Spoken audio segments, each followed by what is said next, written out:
Hi everyone, it's the Hippie Prepper. So today we're going to be talking about how to prepare for a grid down situation. I think when we talk about preparedness, this is the most common thing that we talk about. You hear things like EMPs and just kind of a total collapse where we don't have access to any modern conveniences, electricity, or city utilities, things like that. These are the kinds of things that I think we hear about the most when we think of prepper. You think of shows like Doomsday Prepper, where that's what they're preparing for, is to have no more electricity, be thrown back into the Stone Age. So I think that the first thing that's really important to realize is that life still has to go on. If we learned anything over the past year, is that no matter what's going on in the world, every day we still get up, we still have to cook breakfast and lunch and dinner and wash clothes and do some type of work, even if it's not in, even if we've lost our job and it's not in a job capacity, we still have to find something to do.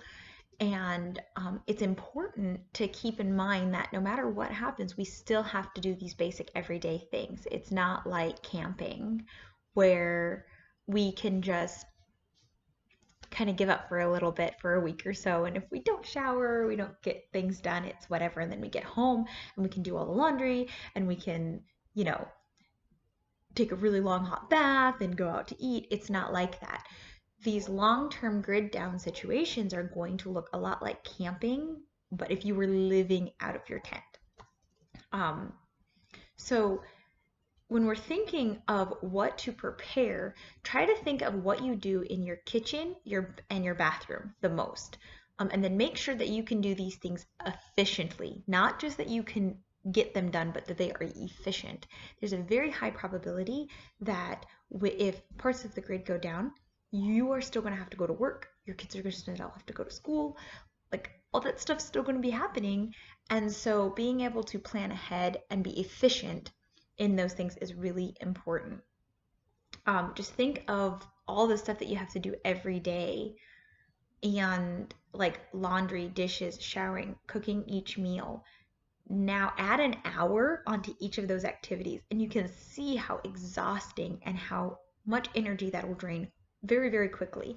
So imagine just for a minute that you have to get up every morning and go outside to your rainwater catchment and fill a bucket of water. And then you have to bring that in and you have to filter it.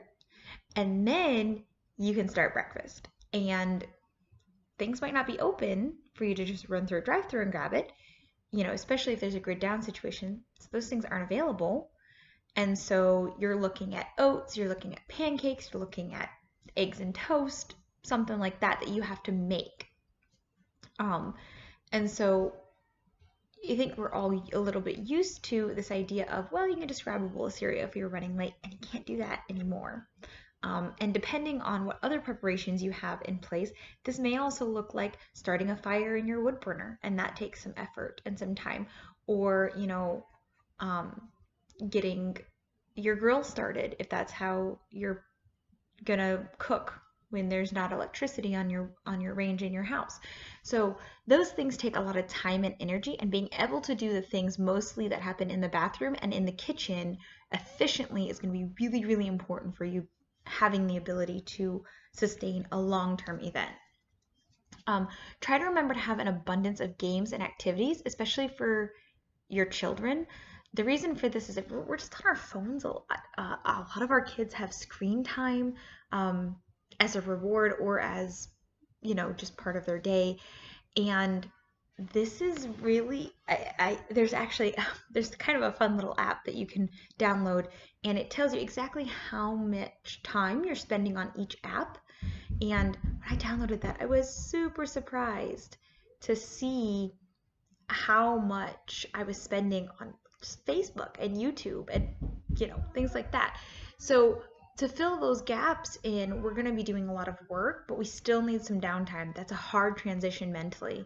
And I know that mental health is not something that likes to be talked about in the prepper community very often, because it's kind of seen as like, snowflakey.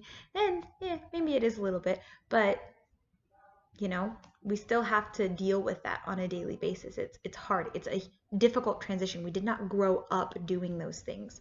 Many of us did not grow up going out and chopping wood or doing that on a daily basis. That shift very, very quickly is difficult.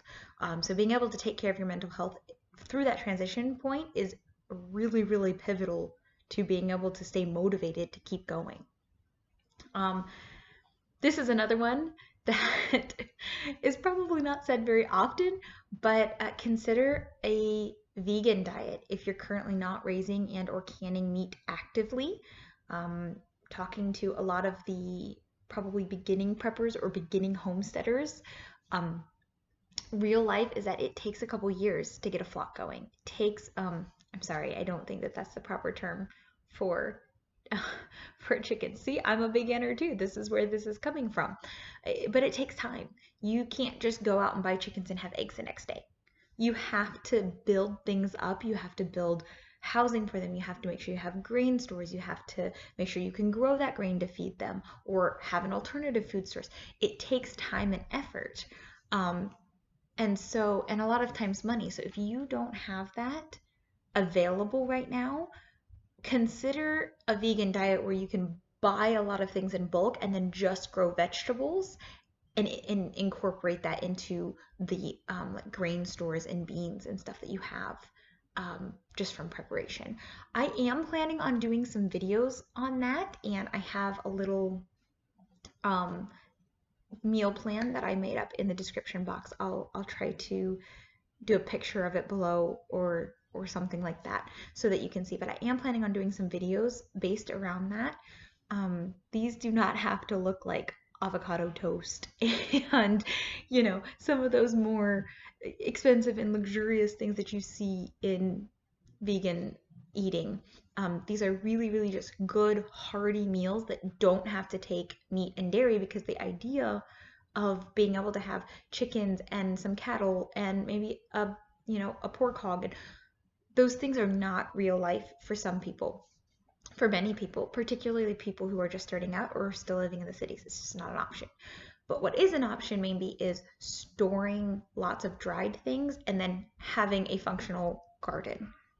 And then you can make these meals from that. Make sure that you have a running water source. So even if the running water is a trickle and a hand pump, make sure you have running water. The importance of this is just astronomical. Something that I did not expect was how much manual labor it took when you don't have running water, when you can't just turn the faucet on and water comes out. And so that is also very exhausting if you are dealing with work. Like for me, for instance, I was pregnant when we first started this journey, and I was working online and doing some tutoring on the side. So then the time and energy that it also took to tote water and then filter it and then lift it up into the sink was very hard. One of the biggest things that was a difference for me is we just got a little 5-gallon tote like you put into the water filtration systems that you see in like doctor's offices, and a little hand pump. And really all this did for me is that it let me pump some water if I wanted something to drink or if I had to cook a very quick meal. It was really, really simple, but those little things added up throughout the day to take off a lot of stress. So consider having a running water source. If you're able to get like a little electric pump, even if it's a little transfer pump, so that you can transfer it from the tote that you're in into your sink and you're not having to lift, or into your shower and you're not having to lift, do it. It's really an inexpensive way to give yourself a lot of convenience in a grid down situation. So now what would a grid down situation realistically look like? I've touched on this a little bit, but what does it really actually look like? Because I think we just consider this grid down situation like, boop, EMP hits and done. We're finished, no more electrical grid, done. We're pushed back into the Stone Age and we just have to live like Laura Ingalls. She's wonderful, so that would be okay too. But what does it realistically look like right now? Is that what a grid down situation would look like? I don't think it would. I don't believe that that is really what the grid down situation would look like. If you want to see what it would look like right now, I would look at Venezuela, things like that, Croatia when the civil war was going on, Syria in the past 10 years. Um, an EMP is possible, but it's unlikely. That is a massive, massive act of war. You know what I mean? Like if a country sent something like that, that's the equivalent of, sending a nuclear bomb. That is massive and detrimental to the country. We would have to be in a really serious situation for that to happen. And I am not saying it's not possible.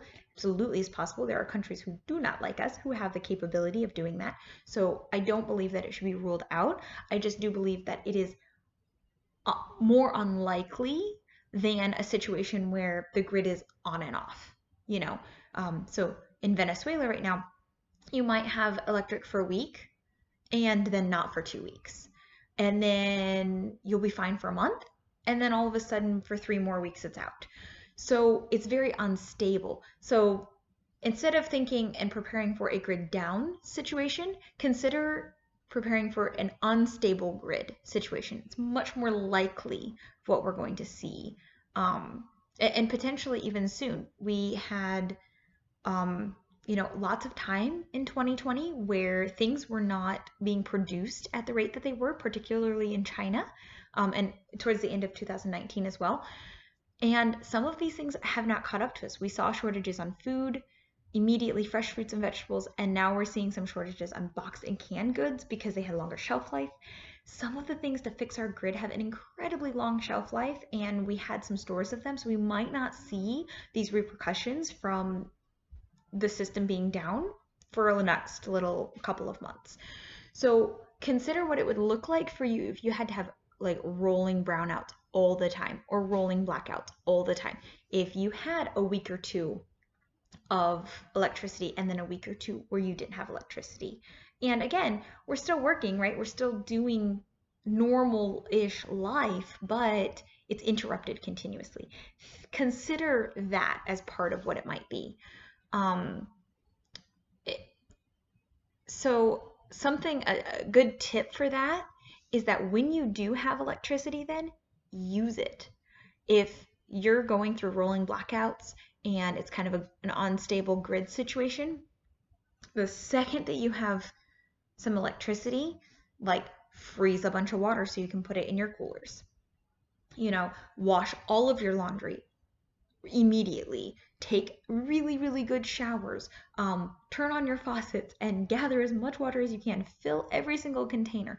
Do things like that as soon as it comes back on, so that way you are prepared again when it goes off. You have a little bit of things stored up.